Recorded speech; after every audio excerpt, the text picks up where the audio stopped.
Agora nós recebemos aqui em nossos estúdios o especialista em aviação, Roberto Peterka. Seja bem-vindo, Roberto. Obrigado pela sua participação conosco. Muitas especulações com relação a tudo o que aconteceu. Por que a ANAC não liberou esse voo fretado? Parece que não existe um acordo internacional, mas eu também tenho uma informação de que essa mesma aeronave teria trazido a delegação da Argentina para o jogo com o Brasil. Eu não sei se isso procede ou não, então esse acordo serve só daqui para lá e de lá para cá não existe? Como é que funciona isso? Não, bom dia.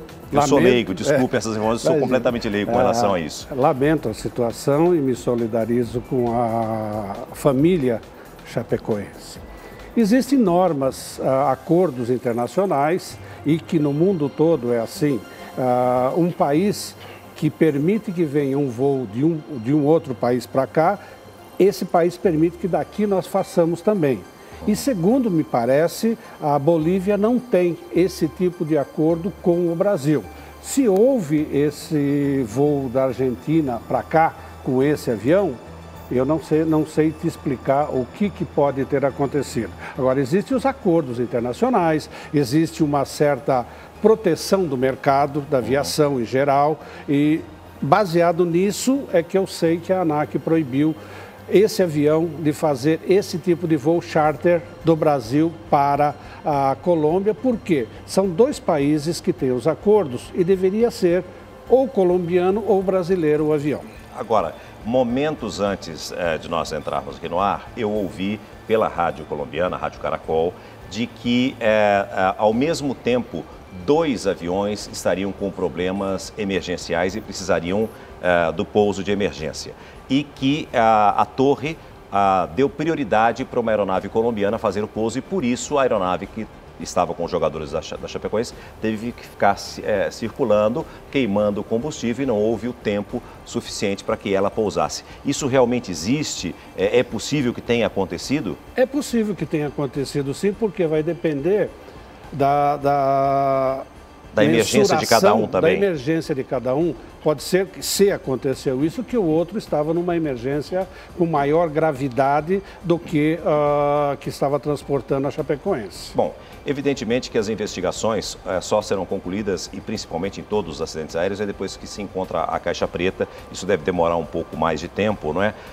Mas pelo fato de que, através das informações de que ele teria queimado o combustível para fazer um pouso de emergência, essa pane seca talvez teria sido uma pane elétrica, o que poderia ter acontecido nessa aeronave que tinha 4 turbinas, não é isso? Elas eram 4 turbinas e dificilmente você vai ter um problema nas 4 turbinas.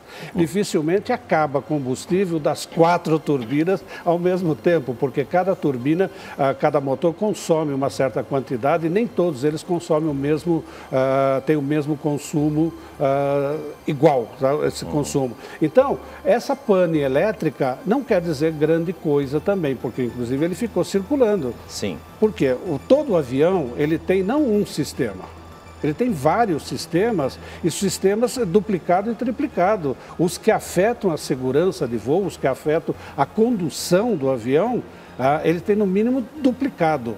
Então, se ele perder uma parte do sistema elétrico, pode ser até que uma parte do painel do copiloto não estivesse funcionando eletricamente, mas a do comandante estaria.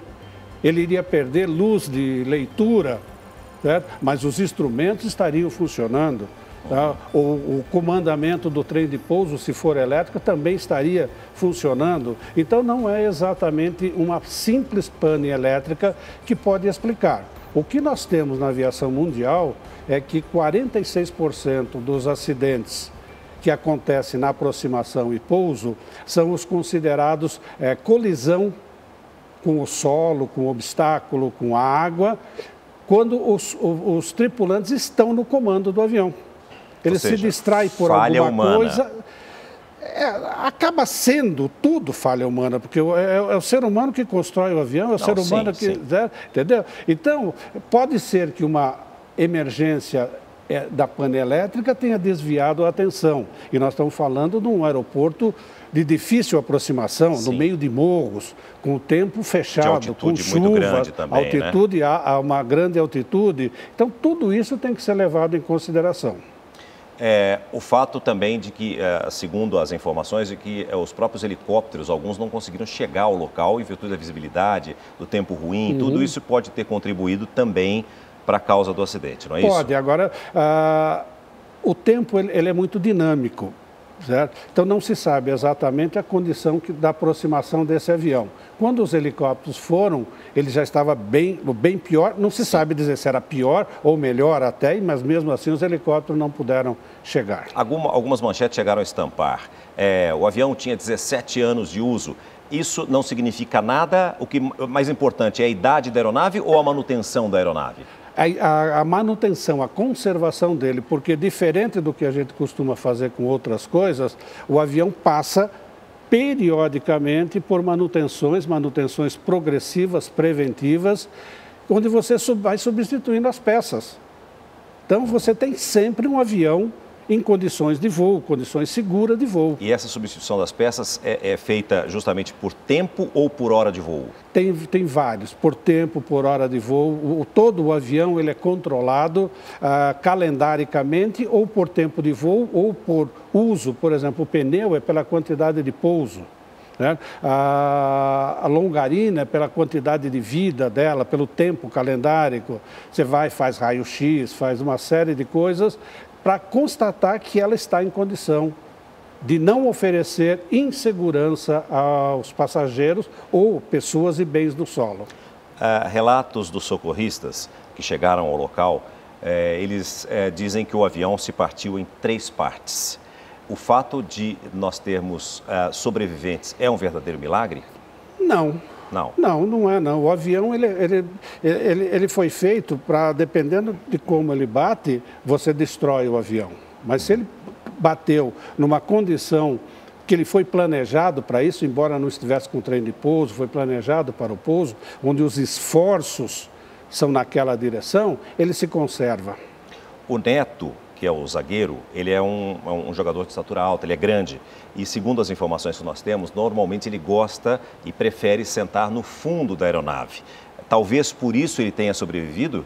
Não, ou não? Não. Esse é um mito criado no garimpo, que quem ficava atrás se salvava, né?